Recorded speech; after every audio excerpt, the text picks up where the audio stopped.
We back with another one. It's your boy CJ Goodfella back with the Boxing Clinic. Y'all know what it is. One time for the one time afternoon grind. And apparently Terry Flanagan has decided to move up to junior welterweight from lightweight. It sounded like him and Jorge Linares had a deal, which Jorge Linares is also another champion at 135. It sounded like they had a deal in place. But it was all but done. I kept reading that all week. It wasn't a fight that, I really care for because I don't hold Terry Flanagan in the highest regards, but he has never really got to prove his worth at 135 versus another top fighter. Felix Verdejo fell out. Now, apparently he moving up to 140, whatever reason it is. Sound like he ducked Jorge Linares. I'm waiting to hear from him to officially say he ducked.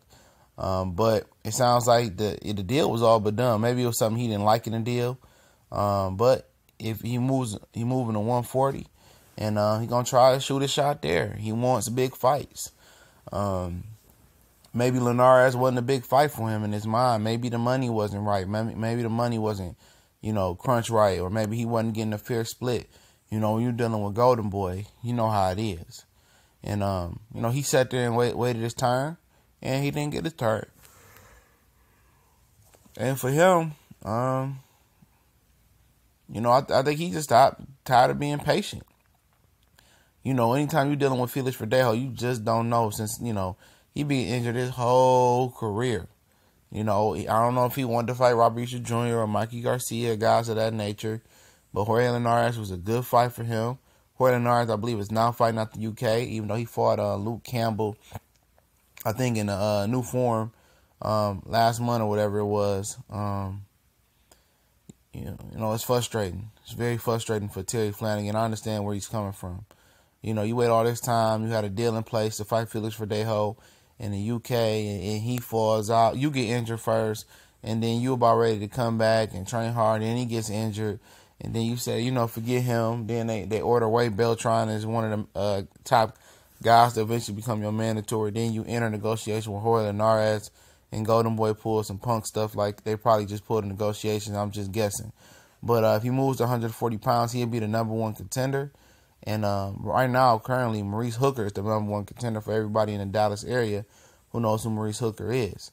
He's an undefeated fighter. He got 3 draws, so he got a split draw in his opening debut. He had a draw on ESPN. And he had another draw not too long ago.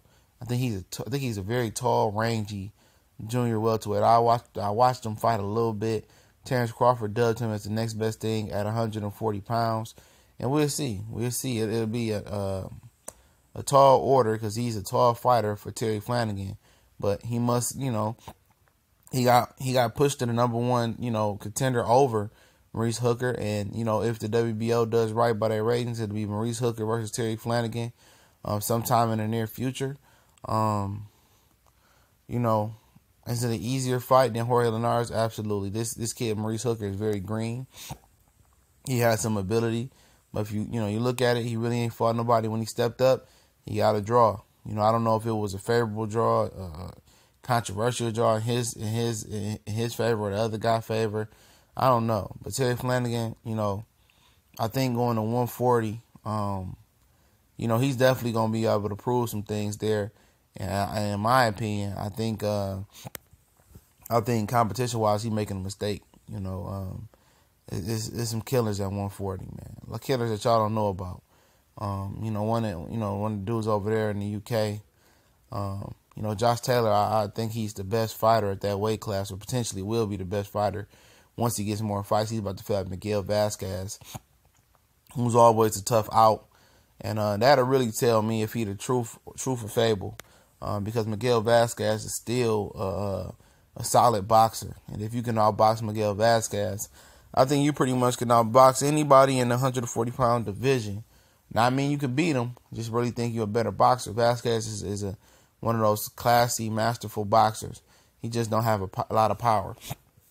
But Terry Flanagan, he gonna take a gamble on himself, and fight Maurice Hooker. I mean, it's a good fight for him. But eventually, you got Regis Prograis, You got, Sergey Lipinets is about to get the IBF title. You got Josh Taylor there. You got, Amir Khan. You got Victor Postal that's still there. I mean, you got a lot of guys that's still there. Omar Figueroa. Mike, yes, indeed, Reed. I mean, that division is more stacked than you guys know. Just not a lot of known commodities there. And Maurice Hooker is going to look to make a statement on Terry Flanagan, and that's no gimme fight for Terry Flanagan. I'd love to see him stay at 135 and fight Jorge Linares, but it seemed it was something in the deal he did not like, or maybe he just figured he couldn't make the weight, or maybe the WBO gave him an ultimatum, said you can go to 140 and be number one and get a title shot as soon as we strip Crawford, or Crawford, officially vacates his title, because that's what's going to happen. And maybe he took that offer, and I'm not knocking him for doing what he's doing for his career, because he's been patient for big fights. And now he wants to go be a go-getter and go get him. Let him go get him. I don't think homie that good anyway, but I think he's good enough to beat Maurice Hooker. But that'll be a real wild card type of fight, because both guys got some ability. But this your boy CJ Goodfellow. We go.